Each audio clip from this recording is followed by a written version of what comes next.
Hello and welcome to BBC London News. I'm Luxmy Gopal. Hundreds of pupils in Hertfordshire have been left without a secondary school place in September, with a further 1,000 not being given their top 4 choices. It's the same situation for hundreds of others in London. Hertfordshire County Council says that all children will eventually get a place, but pupils and parents have been out today voicing their frustration. Sarah Harris has been to meet them. Maths is not 10-year-old Seren's favourite subject at school, but she can easily work out that in Hertfordshire, where she lives, 189 children like her don't have a secondary school place to go to in September. I can't say to my friends, oh, this is where I'm going. I don't know what uniform I'm going to wear. I can't be as excited as everyone else is about our schools. You can't succeed in life if you don't go to school.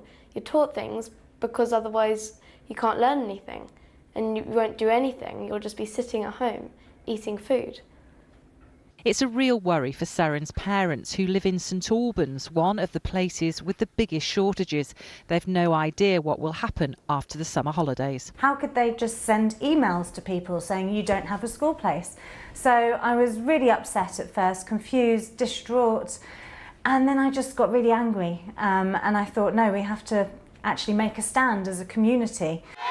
What do we want? School places! When do we want them? Now! Dozens of parents, including Seren's, demonstrated at their civic centre today. Although the surge in demand meant nearly 500 more places were needed this year, it's still the first time parents have not been allocated a place anywhere at all. With quick and easy access to London, St Albans has long been popular with families with young children. The council says it's been preparing for this big demand for school places for some time. Part of the problem, they say, is the admissions process, and they expect more places to be available by the end of the month. In London, a further 714 children are still waiting for secondary school places. Seren will keep working hard, hoping she will find out soon where the next chapter in her school life will be. Sarah Harris, BBC London News, St Albans. In other news, a 15-year-old boy has been charged with the murder of a teenager who was stabbed to death in West London. 17-year-old Ayub Hassan was found with stab wounds to the chest in Lanfrey Place, West Kensington on Thursday. He later died in hospital. Another teenager who was held on suspicion of murder has been released on bail.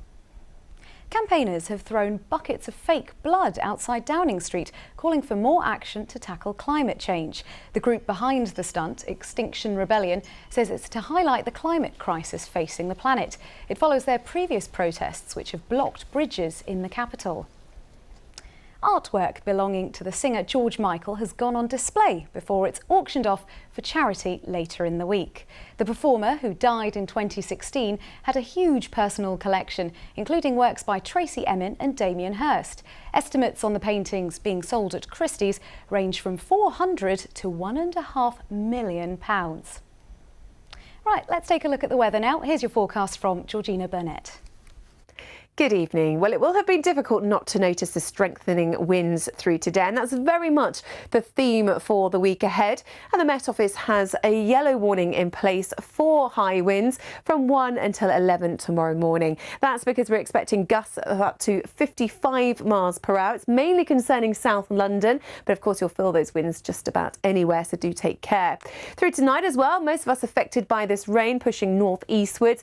Most of it should have cleared by the morning. There'll be a few showers left behind. It's going to be cooler as well than last night, probably getting down to about 3 or 4 degrees, but we should remain frost free. So a damp start to tomorrow, but once that rain clears, we're actually left with some bright and even sunny spells. Watch out for just 1 or 2 isolated showers continuing through the day. Of course, the winds really bringing down those temperatures, not even feeling like the highs we're expecting of 10 or 11 degrees Celsius. Now, overnight, it's likely we'll have a bit of frost, so an icy start to Monday, but a good deal of sunshine around, and the winds should ease a touch as well. As we head into Tuesday, though, a lot more wet and windy weather on the way, and there is a yellow warning for wind for Wednesday too. So some rather turbulent weather on the way over the next few days. Well, that's it from me for now. From all of us here at BBC London News, have a very good evening. Good night.